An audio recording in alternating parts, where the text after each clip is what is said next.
नमस्कार दोस्तों, स्वागत आपका हमारे चैनल पे। देखिए, हम बात करने वाले हैं दिल्ली डिस्ट्रिक्ट कोर्ट के एग्जाम को लेके। आपके लिए मैं टॉप 50 क्वेश्चन लेके आया हूं संविधान के, और गारंटी है इसमें इससे बाहर शायद ही कोई क्वेश्चन है वो जाएगा।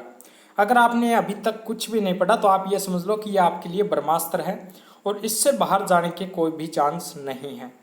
और देखिए, आपका 1 तारीख को एग्ज़ाम है, तो 1 तारीख तक मैं आपको कम से कम भी अगर आपको बताऊं तो 1500 क्वेश्चन करवा दूंगा। जो टोटल हिस्ट्री आ जाएगी उसमें, अच्छा इसके अलावा ज्योग्राफी आ जाएगी, साइंस आ जाएगी, और संविधान का जो भी एक सेट है वो और मैं आपके लिए लेके आ जाऊंगा। तो ये अगर आप पढ़ लेते हो तो गारंटी है आपका, मतलब ये सभी के सभी क्वेश्चन है उन्हीं पे आधारित हैं जो 28 फरवरी को एग्ज़ाम हुआ था, और ऐसे ही सेम क्वेश्चन है वो आपके 1 अगस्त को आने वाले हैं। ये आप मतलब आप ये वीडियो है पूरी, मतलब बिना अगर आप स्किप किए देखते हो तो आपको इस चीज़ का बहुत फ़ायदा होने वाला है। देखिए, शुरू करते हैं ज़्यादा आपका टाइम खराब किए बगैर। पहला क्वेश्चन है कि संविधान की कौन सी अनुसूची में केंद्र और राज्यों के बीच शक्तियों का विभाजन है? तो ये रहेगी दोस्तों 7वीं अनुसूची।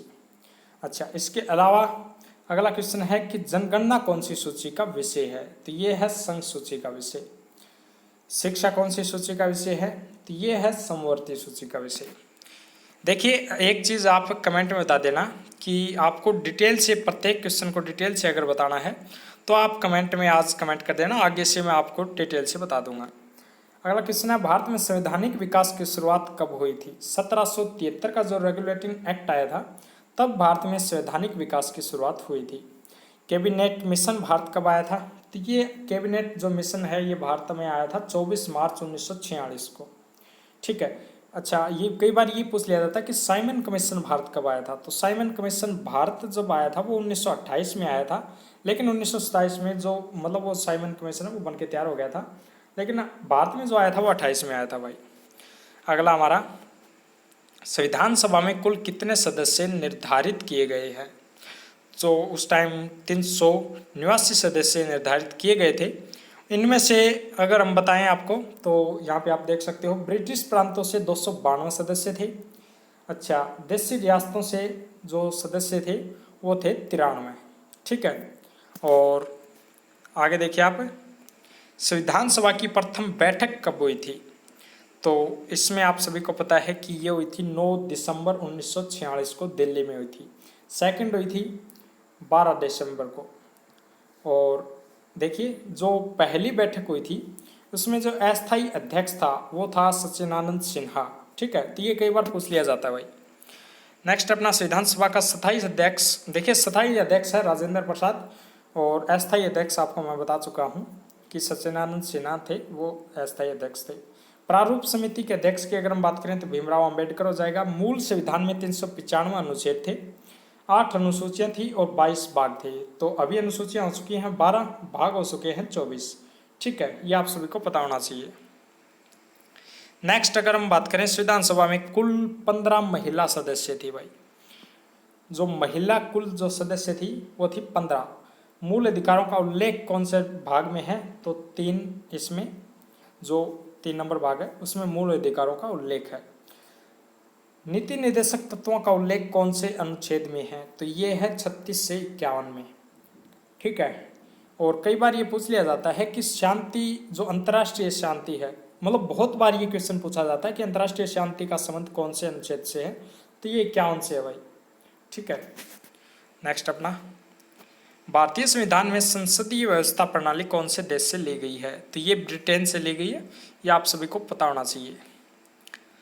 मूल कर्तव्य अगर पूछ लिया जाए तो वो हो जाएगा रसिया, मतलब रूस से ली गई है। मौलिक अधिकार अमेरिका से लिए गए हैं। संविधान संशोधन प्रक्रिया कहाँ से ली गई है? तो ये ली गई है दक्षिण अफ्रीका से। ठीक है। अच्छा, अगला है हमारा कि दल बदल कानून से संबंधित प्रावधान कौन सी अनुसूची में है? तो ये है 10वीं अनुसूची में। इंदिरा गांधी के टाइम ये आया था। समाजवादी तथा धर्मनिरपेक्ष संविधान की प्रस्तावना में सम्मिलित कब किए गए थे? 42वें संविधान संशोधन में। ठीक है, समाजवादी तथा धर्मनिरपेक्ष संविधान की प्रस्तावना में ये सम्मिलित किए गए थे। इनके अलावा एक शब्द और इसमें जोड़ा गया था। अगला हमारा, नागरिकता का उल्लेख कौन से भाग में है? तो ये 2 नंबर भाग में नागरिकता का उल्लेख है। स्वतंत्रता का अधिकार कौन से अनुच्छेद में है? कोई भी अगर जैसे बोलने की स्वतंत्रता, घूमने की स्वतंत्रता, ये 19 से 22 तक है भाई, 19 से 22 तक। ठीक है। भारतीय संविधान में छुआछूत उन्मूलन से संबंधित अनुच्छेद 17 में है। और आगे देखिए, कई बार ये पूछ लिया जाता है कि उपाधियों का अंत कौन से अनुच्छेद से है, तो ये उपाधियों का अंत है 18 से संबंधित। भारतीय संविधान में किस अनुच्छेद में भाषण व अभिव्यक्ति की स्वतंत्रता है, तो ये 19 में है भाई। ठीक है। भाषण और अभिव्यक्ति मतलब बोलने का अधिकार एक प्रकार से हम बोल सकते हैं। इसके अलावा कई बार ये पूछ लिया जाता है कि जो सरकारी मतलब नौकरियां होती है उनमें जो एक प्रकार से आरक्षण है वो कौन से जो अनुच्छेद में है वो दिया गया है, मतलब तो वो 16 से आप मतलब मान सकते हो। ग्राम पंचायतों का गठन और उन्हें आवश्यक शक्तियां प्रदान करना कौन से अनुच्छेद में है, तो ये 40 में है भाई।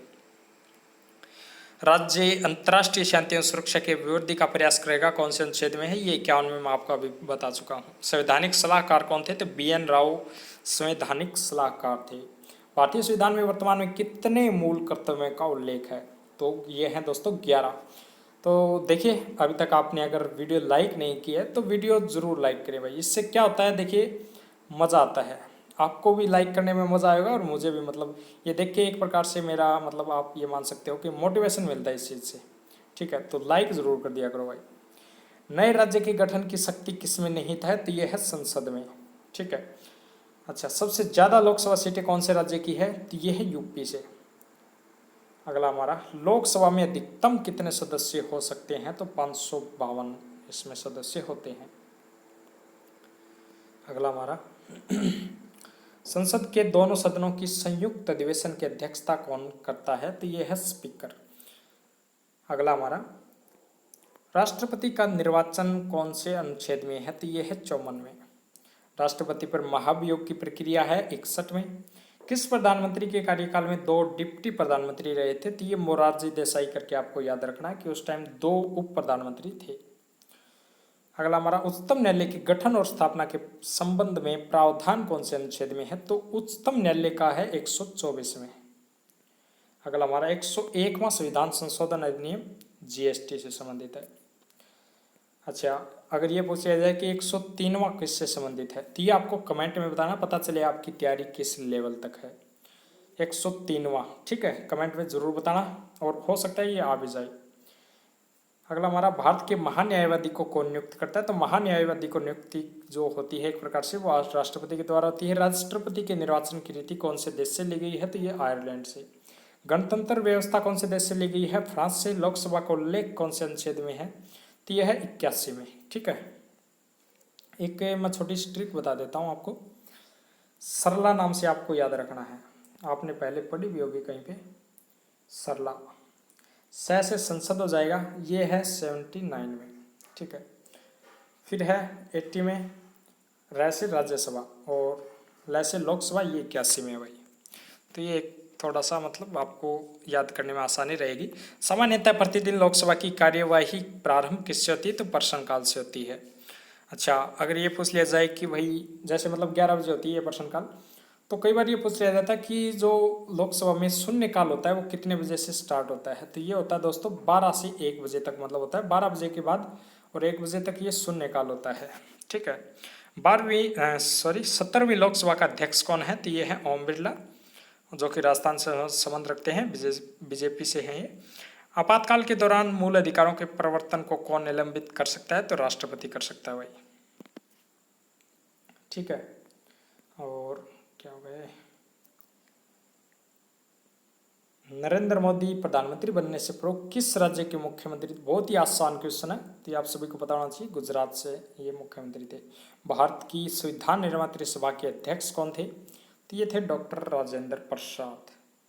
अगला हमारा, संविधान बनने में कुल कितना समय लगा, तो इसमें जो समय लगा था दोस्तों वो लगा था 2 साल 11 महीने और 18 दिन।